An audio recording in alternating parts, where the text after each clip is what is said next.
Andrew, thanks for inviting us to your offices here in Stockholm. For those who might not know Catella so well, can you give us a little bit more information about the group and the sort of space it occupies in European real estate? Absolutely.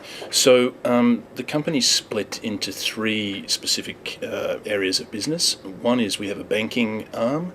The second is we have an asset management, fund management business, and the third is really corporate finance, which is mainly in the real estate side of things.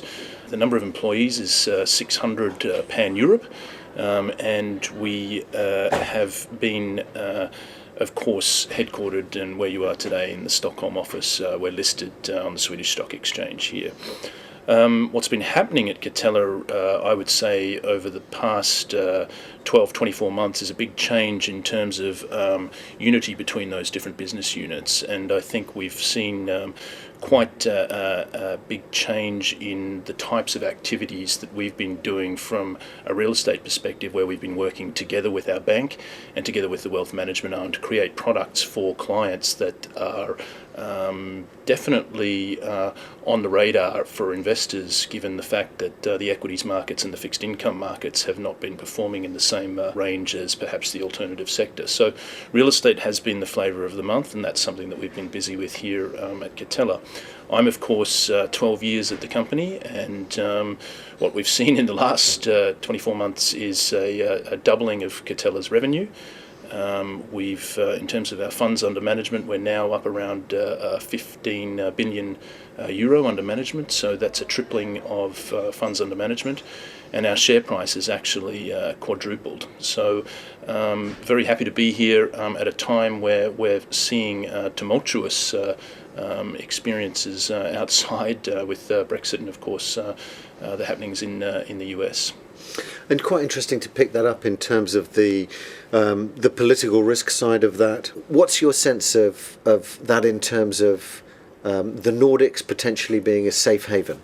Oh, look, I think it's without a doubt there's been a investment volume drop in the UK, and I think that's definitely in Q1 and Q2 of last year. Q4 was a definite pickup, so that helped things. But then really there's been a slowdown in terms of investment volumes year on year from last year and the year before, in Germany and France as well, not to the same extent as in Britain. What we're seeing in the Nordics is an increased amount of desire to place capital into real estate here in the Nordics, and that's largely because it's seen as a safe bet. And I think we'll continue to see that as I meet more and more clients that are wanting to get in here. The trouble, I think, is that the markets have been so long led by local investors that it's very difficult to actually break in, particularly in Sweden, where you have very large listed property companies and very large pension and insurance-backed companies locally that have been the largest asset owners. Where we see a real opportunity, of course, is in Finland and Denmark, and I see no reason why the yield gap between a Stockholm asset and a Helsinki asset, I think we're at different stages of the cycle there, and that's an exciting opportunity for international investors, I think.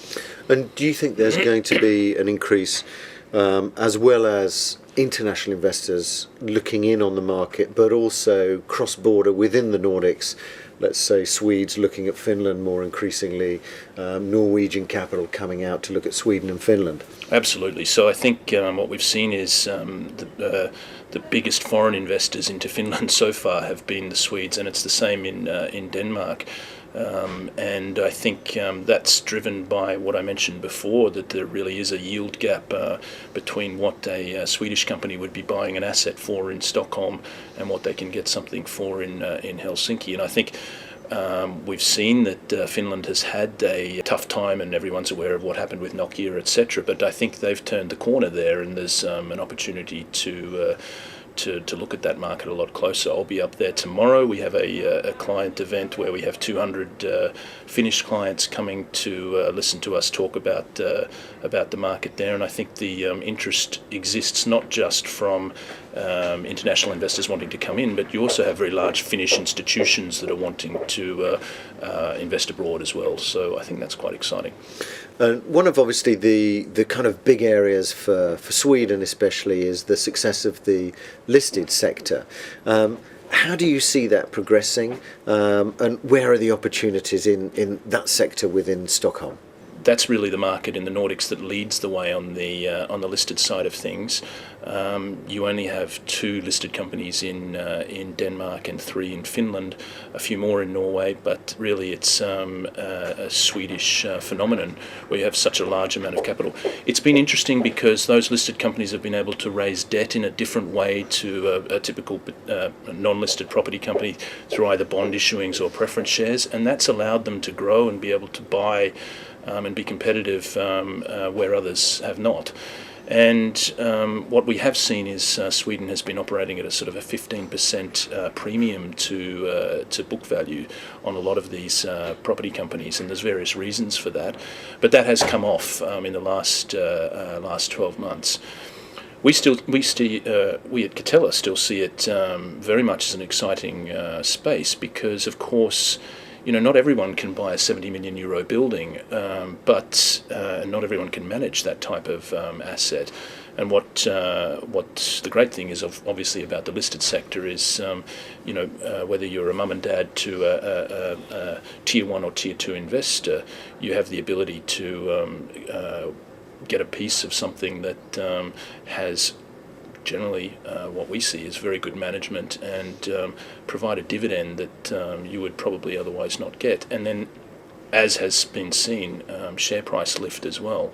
So I think what we have been trying to do is work with our bank within Catella to offer products that are on the real estate side of things and then list those, and that has been very successful with attracting equity for companies like NP3. Catella obviously well known in terms of brokerage. What are you seeing in terms of investment volumes? We've seen more and more international investors wanting to put capital in here. So we've had record, last year was a record year in Sweden, record year in Denmark, record year in Finland. So we've had right across the board record transaction volumes. I think that has obviously been led largely by the local investors. I think we'll have, again, this year very good investment volumes, but perhaps not record year. That has a little bit to do with debt availability and what's happening on that side of things. When we're looking at the outlook for 2017, where do you see the market heading? We're probably not going to have the same record years as last year, but I think we'll see a different type of investor coming in, somewhat similar to what we've seen in Spain, where you've had a lot of the sort of private equity going in there over the last couple of years to take advantage of the opportunities, although now some of that those parties will be exiting.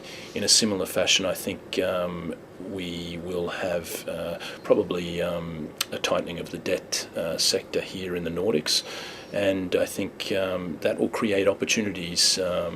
The listed sector will probably be looking to core up some of their portfolios, and that will create opportunities. So look, there will be opportunities. I'm not expecting it to be a record year, but look, let's see.